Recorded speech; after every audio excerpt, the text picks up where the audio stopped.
Baik, selamat pagi Bapak Ibu dan saudara-saudaraku yang terkasih.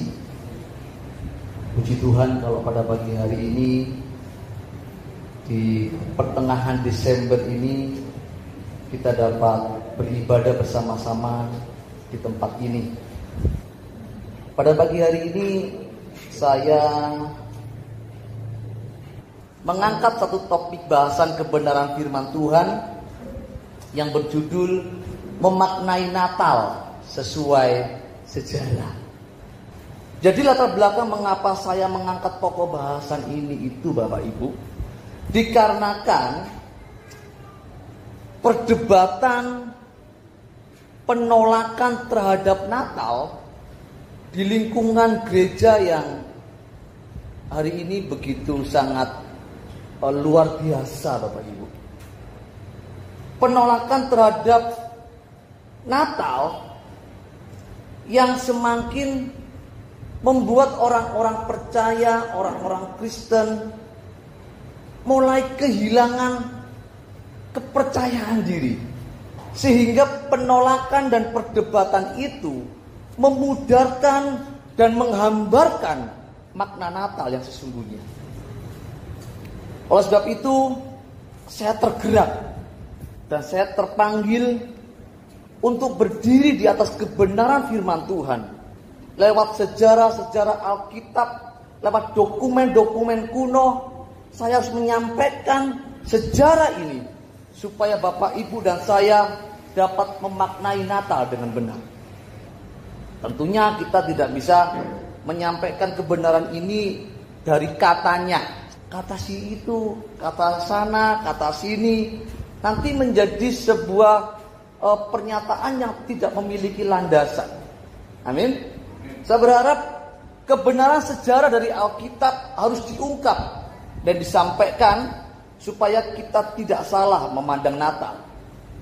Jadi untuk memulai pembahasan ini, mari kita terlebih dahulu melihat pengertian dari Natal. Apa itu Natal? Dan apa yang dimaksud dengan Natal, Bapak Ibu? Kata Natal ini berasal dari ungkapan bahasa Latin sebenarnya. Dari kata dies natalis, yang artinya hari lahir. Lalu kata dies natalis ini Bapak Ibu diserap dalam bahasa Portugis menjadi kata Natal. Artinya kelahiran. Kemudian dalam bahasa Inggris kata Natal disebut Christmas. Artinya perayaan Natal atau perayaan hari lahir. Itu Christmas. Sebenarnya Bapak Ibu, kata Christmas ini juga adalah istilah dari Inggris kuno ternyata. Jadi Christmas ini adalah istilah dari Inggris kuno dari kata Christes Maise atau Christe Mese. Jadi Christe Mese itu berarti misa Kristus. Kalau Christmas ya nggak jauh beda sih. Kristus artinya apa tadi? Perayaan Natal atau perayaan hari lahir Bapak Ibu. Kemudian kalau di gereja-gereja timur, gereja-gereja Koptik seperti di daerah Mesir misalnya, kata Natal itu disebut Idul Milad. Idul Milad itu artinya hari kelahiran. Itu dari bahasa Arab. Dari penjelasan ini, jadi kata Natal itu Bapak Ibu memiliki pengertian hari lahir yang ditujukan untuk kelahiran Tuhan kita Yesus Kristus. Kata Natal ini mendapat penolakan dari kelompok orang-orang yang mencoba untuk menyimpangkan kebenaran. Alkitab memang sih mengatakan bahwa penyesatan itu harus ada, tetapi celakalah orang yang mengadakan penyesatan. Jadi orang-orang yang mencoba untuk menyimpangkan kebenaran ini, mereka mulai mengeluarkan sebuah argumen penolakan terhadap Natal, terhadap kelahiran Tuhan Yesus, sang pokok keselamatan kita. Karena Natal ditujukan untuk Tuhan Yesus, si jahat ini mencoba untuk menyimpangkan kebenaran melalui argumen dan dokumen-dokumen kuno yang sebenarnya memiliki arti yang dalam tapi disimpangkan. Sehingga realitas di tahun-tahun belakangan ini Bapak Ibu, Natal mendapat penolakan keras. Makna Natal yang harus dipahami oleh orang-orang percaya itu menjadi hambar. Merayakan Natal, enggak Natal ya sepodo ae, sama saja. Sehingga tidak heran Bapak Ibu, kalau realitas di tahun-tahun belakangan ini, tujuan-tujuan orang-orang yang menolak Natal, mereka menuduhkan bahwa orang-orang yang melakukan kegiatan Natal itu disebut penyembah berhala. Sampai segitunya loh.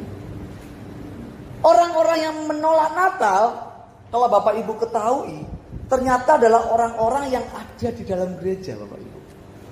Orang-orang yang ada di kumpulan orang-orang percaya. Hal inilah Bapak Ibu, karena yang menolak adalah orang-orang yang di dalam, sehingga penolakan ini memunculkan perdebatan yang panjang, yang melelahkan, yang gak penting-penting dibahas.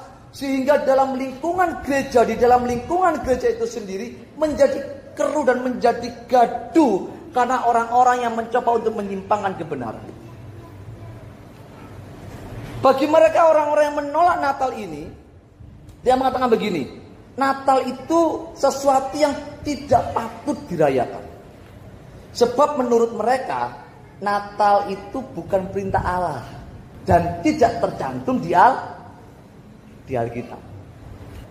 Natal adalah buatan manusia.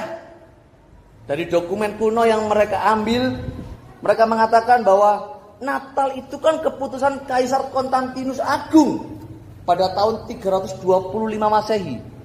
Jadi dokumen yang dipakai oleh orang-orang yang menolak Natal itu dua dokumen yang dipakai, yaitu dokumen keputusan Kaisar Romawi yang pertama, yaitu Konstantinus Agung dan Paus Julius I.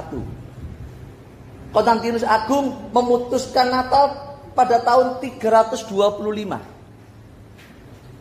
Paus Julius I memutuskan Natal itu tahun 350 Masehi. Dan menurut mereka keputusan itu yang diambil oleh Kaisar Romawi itu merupakan sebuah keputusan untuk melegalitaskan tradisi bangsa Romawi dari bangsa yang menyembah matahari itu, supaya tradisi mereka menyembah tidak hilang. Maka mau nggak mau, katanya mereka, Konstantinus itu memutuskan tanggal 25, yaitu tradisi Romawi. Perayaan bangsa Romawi menyembah dewa matahari. Perayaan mereka itu dikenal dengan perayaan Saturnalia. Saturnalia itu perayaan menyembah kelahiran dewa matahari. Keputusan itu Bapak Ibu diambil oleh Konstantinus pada bulan Desember dan bertepatan pada tanggal 25 dalam kalender kuno yang disebut kalender Julian. Kalender Julian. Dan Konstantinus Agung ini memutuskan tepat tanggal 25 Desember. Begitu pula dengan Paus Julius I memutuskan juga diputuskan tanggal 25 Desember. Sehingga keputusan ini menjadi perdebatan yang panjang. Mereka menganggap orang-orang yang menolak Natal ini, dia mengatakan bahwa supaya orang-orang Romawi yang kafir, yang menganut agama Kristen, yang menjadi Kristen itu tidak meninggalkan tradisinya, makanya Konstantinus Agung memutuskan Natal itu tanggal 25. Dan Paus Julius juga memutuskan tanggal 25. Tujuannya adalah supaya mereka tetap melakukan penyembahan berhala. Menurut mereka. Dan mereka mengatakan sebenarnya Yesus itu lahirnya itu nggak mungkin di Bethlehem. Sebab pada bulan Desember itu di Bethlehem, kota di mana Yesus dilahirkan, itu musim salju. Saljunya tebel. Tebel. Dan sangat dingin katanya. Sehingga tidak mungkin Yesus lahir di bulan itu. Jadi kalau Yesus nekat lahir di bulan itu, pasti mati karena kedinginan. Bapak Ibu bisa nangkep apa yang saya katakan? Pada bulan itu musim dingin, gak ada bayi yang lahir. Masa sih? Masa di bulan itu gak ada satupun bayi yang lahir? Paham Bapak Ibu? Ini sebuah argumen yang menurut saya tidak bisa dinalar Bapak Ibu. Benarkah gak ada bayi yang lahir? Ya. Para penentang Natal juga menyatakan sebenarnya Yesus lahir itu bukan pada perayaan Natal, tetapi perayaan Sukot. Perayaan Sukot. Makanya tidak heran hari ini banyak gereja-gereja yang tidak merayakan Natal. Hari ini banyak sekali gereja-gereja yang merayakan Sukot. Jadi Natal gak dirayain sekarang. Mereka lebih merayakan keperayaan Sukot. Padahal perayaan Sukot itu kalau kita melihat sejarah, itu perayaan ucapan syukur terhadap panen. Itu budaya Yahudi. Tapi dipaksakan, dimasukkan dan mengatakan Natal itu bukan kelahiran Yesus. Yesus lahir itu pada perayaan Sukot. Kalau kita melihat sejarah, nggak cocok, nggak make sense, nggak benar ini, nggak cocok, gitu Pak Ibu ya. Dan dia mengatakan begini, orang-orang Kristen yang merayakan Natal itu sesat, karena mereka semua menyembah dewa matahari. Pernyataan-pernyataan yang mereka sampaikan ini lewat buku-buku yang saya baca, itu katanya dari dokumen-dokumen yang mereka miliki. Ternyata dokumen yang mereka miliki cuma 2. Yang tadi itu, dokumen siapa tadi yang pertama? Konstantinus Agung. Tahun berapa? 325 Masehi. Dokumen yang kedua oleh Paus Julius I. Tahun berapa? 350 Masehi. Jadi 2 dokumen itulah yang menjadi dasar mereka menyatakan sebuah pernyataan menolak Natal. Pertanyaannya begini Bapak Ibu. Adakah dokumen lain? Adakah dokumen lain yang mencatat kelahiran atau Natal Tuhan Yesus? Adakah dokumen yang lebih tua dari dokumen itu?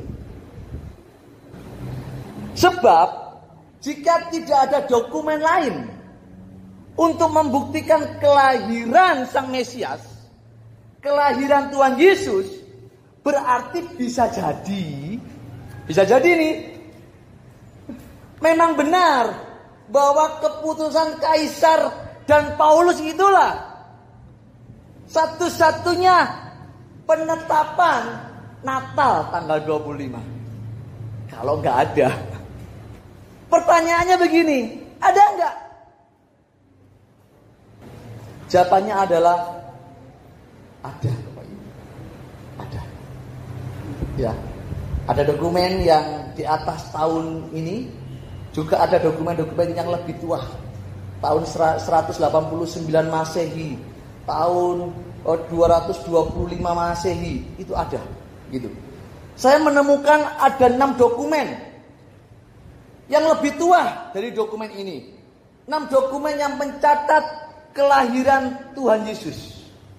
6 dokumen yang mencatat kelahiran Tuhan Yesus. Selain dari 2 dokumen yang dipakai oleh para penentang Natal ini.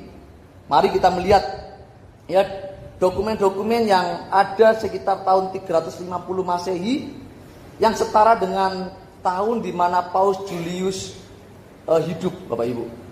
Kemudian nanti kita akan melihat dokumen-dokumen yang usianya lebih tua dari masa hidup Kaisar Konstantinus Agung maupun Paus Julius.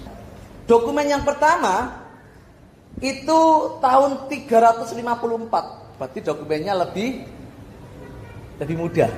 Nama dokumen itu adalah kronografi. Dokumen kronografi itu adalah kalender kuno Romawi, Bapak Ibu. Kronografi itu adalah kalender kuno Romawi. Merupakan dokumen yang sangat tua. Usia dokumen ini lebih dari 1600 tahun. Kalender kronografi ini itu berisi 16 bagian, 16 part, Bapak Ibu. Tetapi yang menjadi fokus pembahasan kita, saya mau fokus kepada bagian part yang ke-12 yang berisi tentang pemakaman, tempat pemakaman, peringatan tahunan para martir. Jadi part ke-12 ini itu disebut item depositio martyrum. Itu part yang ke-12. Bisa tampilin, Mbak? Ini. Jadi dokumen ini yang ditulis tahun 354 Masehi pada part yang ke-12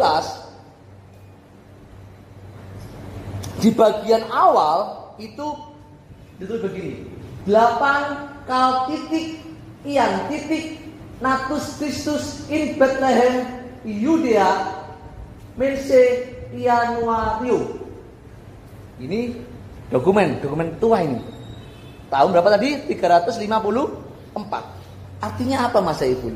Artinya adalah hari 8 sebelum kalender Januari Natal, Kristus di Bethlehem Yudea. Lagi ya. Hari 8 sebelum kalender Januari Natal, Kristus di Bethlehem Yudea. Dari dokumen ini kita bisa melihat bahwa 8 hari sebelum kalender Januari, yaitu tanggal 1, adalah Natal Kristus di Bethlehem. Ternyata Bapak Ibu, 8 hari sebelum tanggal 1 itu merupakan sebuah perayaan yang dikenal orang percaya pada zaman itu. Karena pada hari itu merupakan tradisi atau hari yang biasa dilakukan oleh para rasul untuk merayakan peringatan hari kelahiran Tuhan Yesus. 8 harinya Yesus diapain? Usia 8 hari? Disunat. Jadi untuk tahu tanggal lahirnya dihitung dari pada waktu ia disunat dan diberi nama. Kita buka yuk di dalam Alkitab kita. Lukas pasal yang kedua ayat 21. Di dalam Lukas 2 ayat 21 ini dikatakan begini. Dan ketika genap 8 hari dan ia harus disunat, ia diberi nama Yesus, yaitu nama yang disebut oleh malaikat sebelum ia dikandung ibunya. Jadi ketika usia 8 hari Tuhan Yesus disunat dan diberi nama.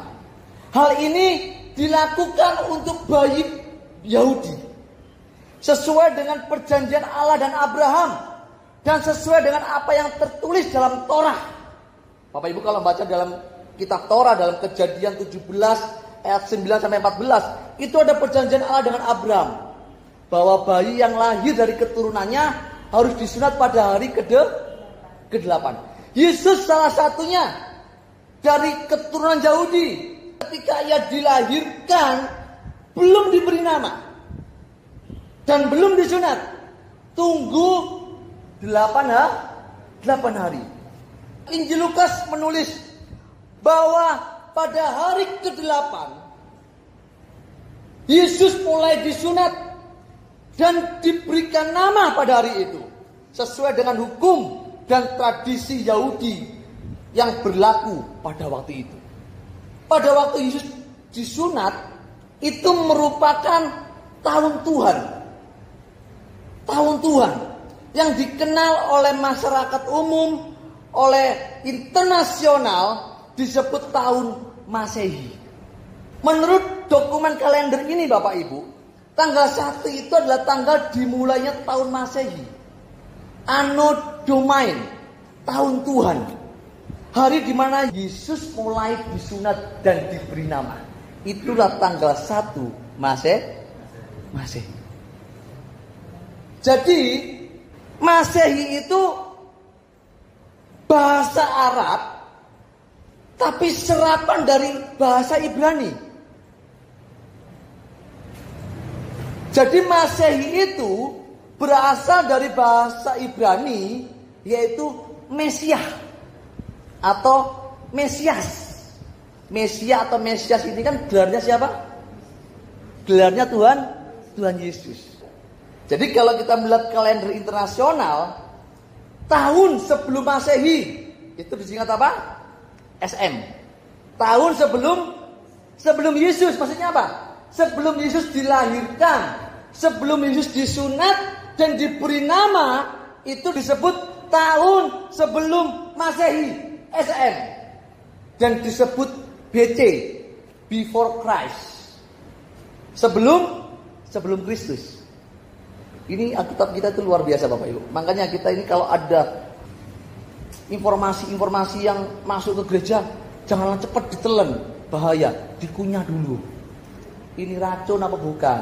Jangan sampai kita makan ada duri, ada batu, ada logam, ditelan aja. Nanti kalau nggak bisa dicerna di perut, jadi penyakit, akhirnya mati. Begitu pula dengan doktrin-doktrin di dalam gereja. Doktrin itu harus dibawanya Alkitab. Alkitab di atasnya doktrin. Dan Alkitab itu nggak langsung jadi Alkitab loh. Itu melalui proses kanonisasi yang panjang. Jadi kalau kita melihat tentang Masehi, itu bicara hari di mana Yesus disunat dan diberi nama. Sebelum Masehi itu SM, disebut BC, before Christ. Sedangkan tahun Masehi disingkat dengan huruf M, Masehi. Disebut AD, apa? Anno Domini. Artinya apa? Tahun Tuhan.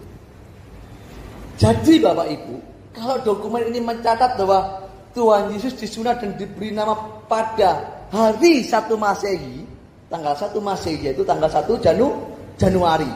Berarti 8 hari. Kalau dihitung mundur, 1 tanggal 31 Desember. Kedua 30 Desember. 29, 28, 27, 26. Kebetulan enggak Pak? Wah Pak saya buat ini dokumen loh ini. Dokumen. Pak gak cukup Pak satu dokumen. Saya butuh dokumen yang lain. Gitu kan? Oke kita melihat dokumen yang lebih tua. Dokumen yang kedua. Itu ditulis tahun 189 Masehi. Nama dokumennya adalah The Coptic Didascalia Apostolorum. Ini dokumen yang ditulis tahun 189 Masehi. Merupakan salah satu dokumen Natal tertua juga. Dokumen Natal tertua pertama kali dimuat dalam sebuah dokumen gereja. Jadi bapak-bapak gereja itu sebelum mengkanonisasikan Alkitab, mengumpulkan data, mengumpulkan tradisi-tradisi yang dilakukan oleh para rasul, kebiasaan-kebiasaan yang dilakukan oleh murid-murid, itu dikumpulkan dengan teliti dan detail melalui sebuah ujian, melalui sebuah seleksi yang benar-benar teliti Bapak Ibu. Jadi tidak asal-asalan. Sehingga Alkitab kita ini menjadi Alkitab yang tidak terbantahkan. Dan semua dokumen-dokumen kuno baik transkrip maupun manuskrip Alkitab kita itu semua ada di perpustakaan. Semuanya ada dan bisa dibuktikan. Dan salah satu dokumen yang menjadi bahan sebagai kanonisasi Alkitab itu ini, dokumen ini. The Coptic Didascalia Apostolorum. Jadi dokumen ini merupakan satu-satunya dokumen yang tertua yang pertama kali dimuat dalam sebuah dokumen bapak-bapak gereja. Saya menemukan di sini di dalam buku yang kelima pada section yang ketiga. Di dalam dokumen ini itu dituliskan begini. Dikatakan begini, saudara-saudaraku, peliharalah perayaan kelahirannya setiap tahun pada tanggal 25 bulan 9. Bulan 9. Ternyata bulan 9 itu dalam kalender Yunani itu pada bulan Kislev. bulan 9.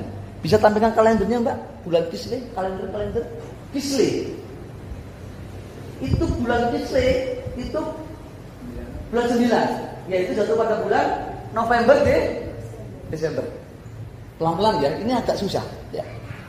Jadi rasul-rasul itu sudah punya kebiasaan dan mereka mengatakan peliharalah hari kelahirannya yang kita rayakan setiap tanggal 25 pada bulan ke-9 yaitu bulan Kislev. Jadi para rasul itu mengadakan memperingati perayaan menyambut kelahirannya itu pada bulan Kislev yaitu tanggal 25. Kembali yang dokumen yang tadi dikatakan bahwa mereka harus merayakan Epifani. Epifani itu apa? Epifani itu pencerahan. Itu Epifani. Jadi kalau saya melihat Epifani ini dikatakan bahwa setelah itu biarlah Epifani menjadi yang paling terhormat bagi kamu, bagi para rasul, bagi para pengikut Yesus. Itu menjadi pencerahan. Ternyata di dalam dokumen ini Bapak Ibu, Epifani yang dimaksudkan itu ada di dalam buku yang tadi Mbak. Dibuka Mbak. Buku Apostolorum tadi Mbak. Di halaman 19.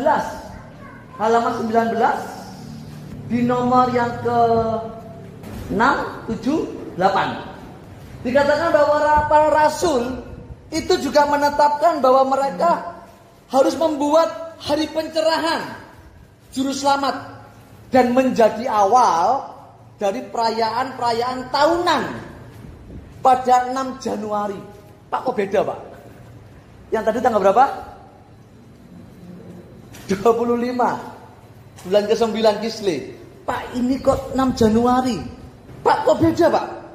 Ternyata Bapak Ibu, tahun modern hari ini itu kalau dikonversikan ke kalender Yahudi, itu 6 Januari itu menjadi tanggal 24 Desember. Bukan rumusnya Mbak, rumus konversi.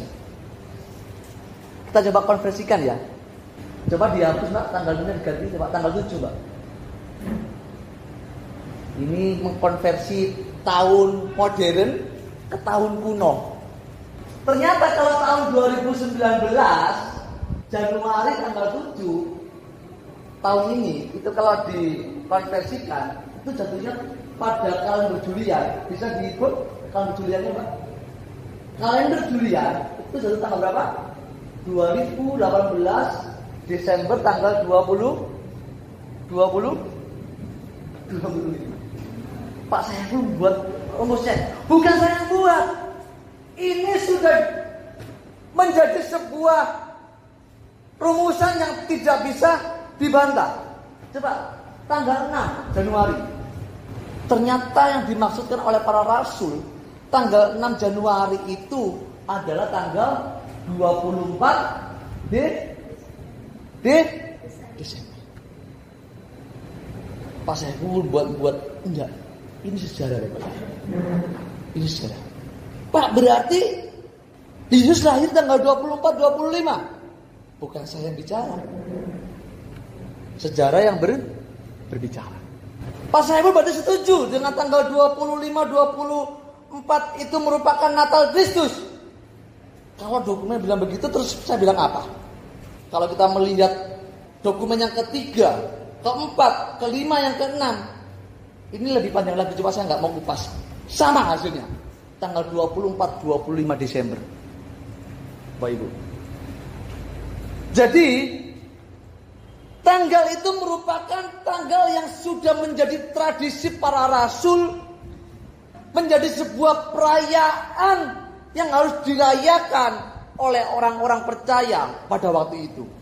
Dan tidak kebetulan Bapak Ibu, kalau Konstantinus Agung memutuskan tanggal 25 Desember dan Paus Julius I memutuskan juga tanggal 25 Desember, saya melihat ini bukan sebuah kebetulan.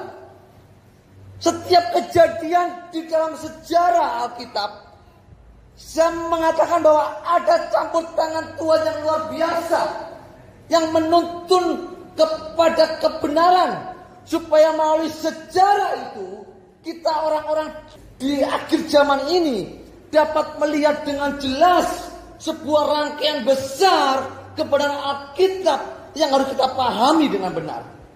Pak, kenapa kok kebetulan Konstantinus Agung dan Paus Julius memutuskan tanggal 25? Itu kedaulatan Tuhan. Padahal Pak, tanggal itu kan bangsa Romawi itu kan memperingati kelahiran Dewa Matahari. Benar, saya mengatakan. Gak salah. Memang pada tanggal 25 Desember itulah orang-orang Romawi yang kafir, yang menyembah kelahiran Dewa Matahari, yang masuk menjadi orang-orang percaya. Bukan berarti tanggal 25 itu memperingati kelahiran matahari. Kalau kita melihat matahari itu terang dunia enggak? Dunia bisa terang karena siapa? Karena matahari. Kalau dulu orang Romawi nyembahnya matahari. Ketika dia menjadi orang percaya, dia bilang begini, akulah terang dunia. Kamu enggak boleh lagi menyembah matahari, kamu harus menyembah aku. Kebetulan enggak Pak? Enggak. Kalau kamu pada tanggal 25 pada waktu kekafiranmu, kamu menyembah matahari yang aku ciptakan. Tetapi ketika kamu menjadi orang percaya, kamu harus menjadikan aku sebagai terang dunia. Ketika kamu memiliki terang itu, kamu tidak akan ada dalam kegelapan. Kata Alkitab dalam Yohanes. Kebetulan Pak? Enggak kebetulan. Semua pasti ada skenario yang Tuhan mau arahkan kita untuk mengenal kebenaran. Amin. Jadi Natal merupakan sebuah bukti bahwa Yesus benar-benar pernah lahir ke dalam dunia ini. Dia menjadi anak manusia, dilahirkan melalui rahim manusia, sehingga ia disebut sebagai anak manusia.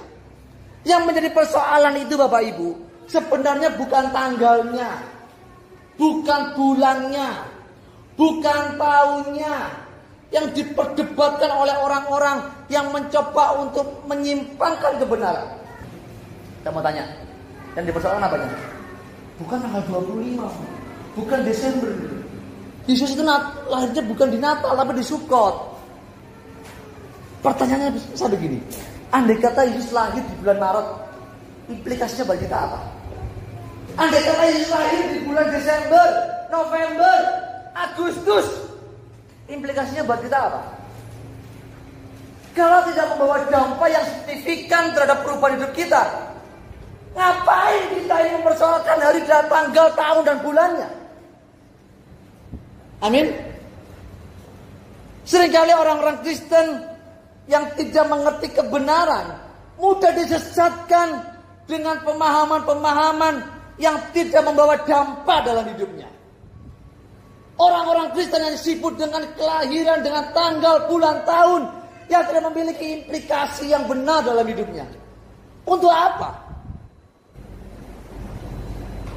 Kalau kita bicara sejarah, sudah membuktikan. Tanggal 25. Apakah itu merubah hidupmu? Apakah dengan lahir dia tanggal 25, kemudian kamu hidup kudus? Kalau enggak, kelahirannya tanggal 25 menjadi kesia-siaan. Tetapi kalau kita memaknai, engkau pernah lahir ke dunia, engkau menjadi seorang manusia, engkau meninggalkan kealahanmu, engkau mengosongkan diri menjadi sama seperti manusia, dan engkau mau menderita dan mati untuk aku, maka aku mau berjuang hidup sama seperti engkau hidup. Itu baru benar. Kita nggak peduli dengan isi-isi yang mengatakan bahwa, Pak, kalau lahirnya nggak tanggal itu, aku nggak mau jadi orang Kristen. Pak, kalau lahirnya nggak bulan Desember, kalau nggak bulan Januari, aku nggak mau jadi orang Kristen, Pak. Bukan itu masalahnya, Bapak Ibu. Hari ini kita masuk ke dalam bulan Desember, di mana gereja mulai merayakan Natal. Natal itu kalau tidak dipahami dengan benar, akan menjadi pemecah. Banyak sekali perayaan-perayaan Natal yang di dalamnya ada konflik.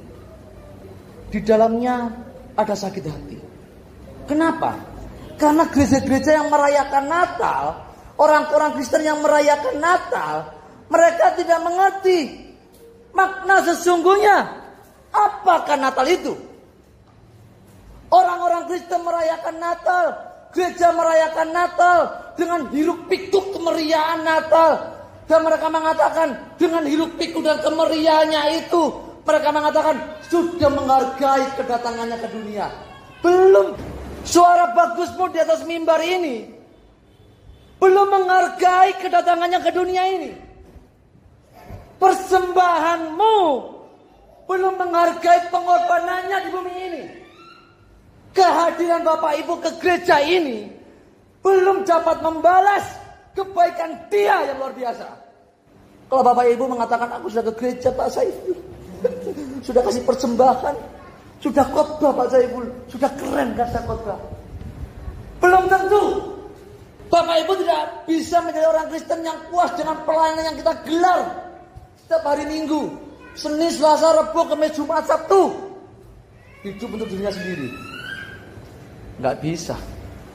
Gak bisa. Orang-orang percaya yang mengerti bahwa dirinya adalah manusia yang berdosa, lewat kelahirannya kita memiliki potensi untuk diselamatkan. Perjuangkan itu. Berbicara Natal bukan berbicara sebuah liturgi gereja. Berbicara Natal bukan berbicara seremonial gereja.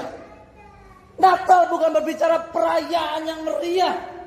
Natal itu berbicara misi dia datang ke dunia ini untuk apa? Kalau Bapak Ibu tidak mengerti misi kedatangannya, Bapak Ibu tidak tahu maksud kedatangannya ke dunia ini untuk apa. Bapak Ibu merayakan Natal dengan kekosongan yang tanpa pengertian. Bapak Ibu pulang pun juga menjadi orang yang sama yang tidak pernah berubah. Bapak Ibu akan terus mendengar kebenaran firman Tuhan yang hanya lalu dari telinga kanan keluar telinga kiri. Ketika Bapak Ibu menjadi orang Kristen yang tidak mengerti makna Natal, kenapa dia lahir ke dunia ini, Bapak Ibu akan menjadi orang-orang Kristen yang fanatik buta, yang hidup memenuhi lingkungan gereja, yang memuakkan di hadapan Tuhan. Pak, jangan keras-keras dong Pak. Saya ngajak Bapak Ibu untuk ketemu saya di surga.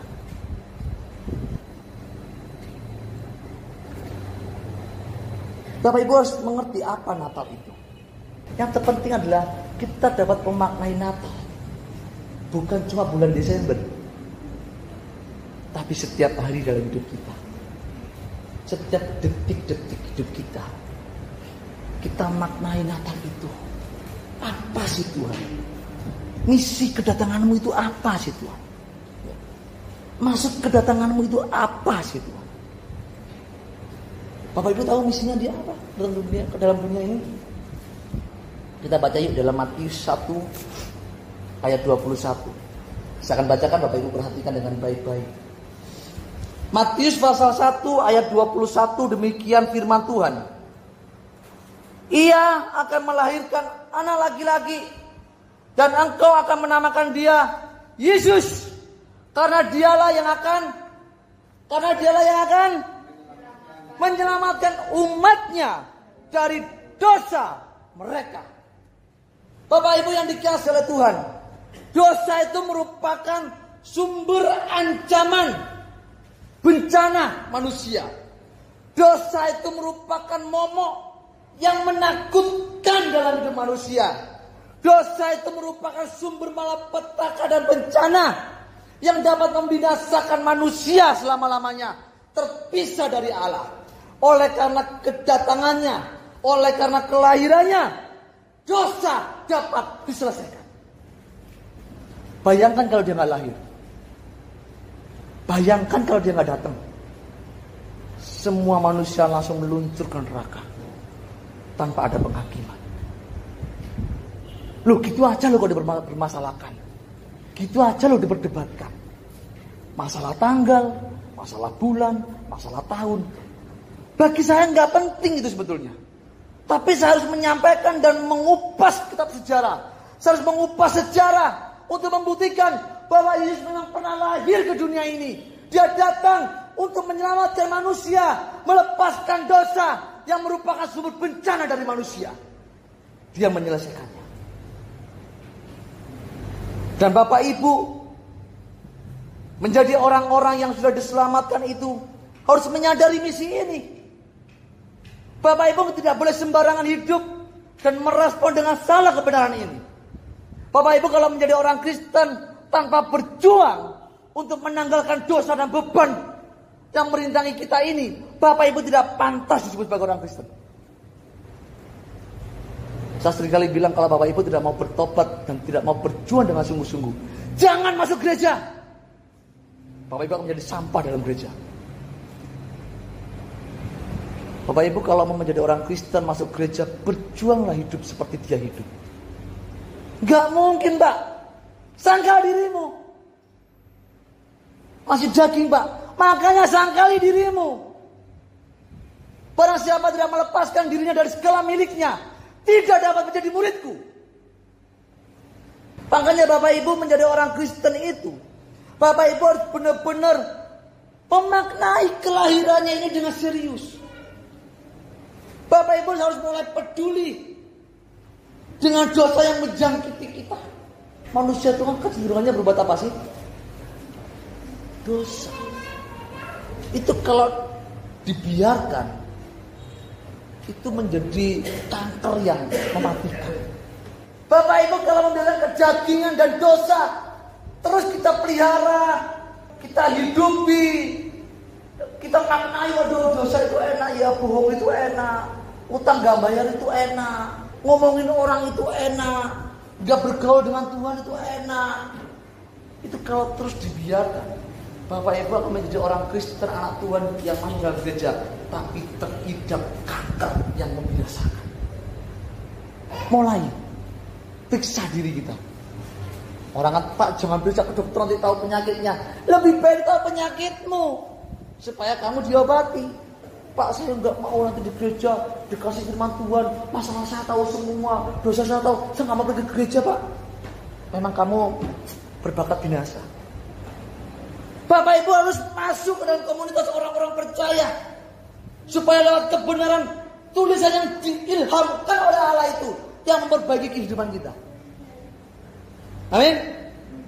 Di luar sana itu kalau Bapak Ibu disakitin orang, nasihatnya apa? Balesin. Nasihat baik seperti ini hanya ada di dalam komunitas orang-orang percaya. Di luar sana Bapak Ibu, kalau disakitin orang, nasihatnya apa? Balesin. Nasihatnya apa kalau kita lagi punya masalah? Bukan baik, menjerumuskan. Benar. Bapak Ibu kalau mau jadi orang yang baik, mendapat nasihat-nasihat yang benar, datanglah ke komunitas orang-orang percaya yang memiliki pemahaman yang benar. Mimbar ini harus dipakai untuk menyampaikan kebenaran. Makanya Bapak Ibu harus peduli dengan diri sendiri dulu. Aku nggak bisa menjangkau orang lain sebelum aku hidup benar. Bapak Ibu harus begitu. Kalau mau dapat memenangkan jiwa untuk Tuhan, Bapak Ibu harus belajar dulu. Gak bisa ujuk-ujuk pinter. Bisa gak ujuk-ujuk pinter? Bapak Ibu kalau mau bisa menangkan jiwa, harus tekun belajar kebenaran. Begitu pula dengan Natal ini Bapak Ibu. Saya ini sudah lama mau menyampaikan kebenaran ini itu berat. Dan saya mengajak Bapak Ibu semuanya di tempat ini. Ayo kita maknai Natal dengan benar. Masalah tanggal, bulan, tahun bukan hal yang terpenting dalam hidup kita. Yang terpenting dalam hidup kita adalah bahwa Dia telah lahir ke dunia, memberikan potensi bagi kita untuk diselamatkan. Kita memiliki tanggung jawab untuk menanggalkan setiap beban dan dosa. Itulah yang merintangi kita untuk ketemu dengan Tuhan. Amin. Perjuangan kita bukan 1 minggu, bukan 1 tahun, bukan 10 tahun. Perjuangan kita untuk menanggalkan beban dan dosa ini seumur hidup kita. Sampai kita innalillahi wa inna ilaihi raji'un. Bapak Ibu, tidak cukup menjadi orang Kristen yang santai, nggak ngapa-ngapain, ke gereja ya biasa-biasa, ketemu shalom, puji Tuhan, Tuhan berkati, pulang mati masuk surga. Enak banget. Nggak bisa. Bapak Ibu ketika menjadi orang percaya dan mengerti kebenaran, artinya Bapak Ibu dituntut untuk menghidupi kebenaran itu sampai kita menutup mata. Bisa ditawar Pak, Gak jadi tawar, harga mati, pas. Kok mahal banget Pak? Ini barang mahal bro. Mahal. Ini KW-nya bukan KW 1, 2. Ini kualitas super, keselamatan. Mau berjuang? Pak di sono itu Pak, yang sono itu bilang keselamatan itu mudah. Pasti sesat. Keselamatan itu butuh perjuangan. Tuhan sendiri bilang kok, Tuhan sedikit kan diselamatkan. Tuhan bilang apa? Berjuanglah. Banyak yang berusaha melalui pintu yang sesak itu, tapi sedikit yang mendapat. Siapa yang bilang? Tuhan Yesus, bukan saya. Kenapa kok begitu? Karena keselamatan itu mahal. Dia meninggalkan kealahannya, menjadi manusia, mengosongkan dirinya. Dia harus mati dengan hina. Itu harga yang tidak bisa dibayar dengan apapun, kecuali dengan kesetiaan dan ketaatan kita sampai kita menutup mata. Paham Bapak Ibu? Ini sejarah cuma 2 yang saya buka. Ini kalau saya buka 6 sejarahnya, nggak cukup 2 jam 3 jam Pak. Bapak Ibu sudah jelas ya, dengan penjelasan saya ini sudah jelas ya. Jadi saya berharap ayo kita jangan termakan isu dengan Natal tanggal 25, 24, Maret, April, Juni, Juli. Kita jawab apa? Jawaban kita apa? Nggak penting. Nggak penting. Tapi Bapak Ibu sudah tahu ya, bahwa Yesus lahir tanggal berapa? 24, 25. Bapak Ibu kalau jelasin kan, aduh harus buka buku ini, harus buka buku, kan ribet. Jawab aja gini, nggak penting lah. Yang penting dia pernah lahir ke dunia, dia memiliki misi untuk menyelamatkan saya dari dosa yang merupakan momok hidup kita. Amin. Kita berkati.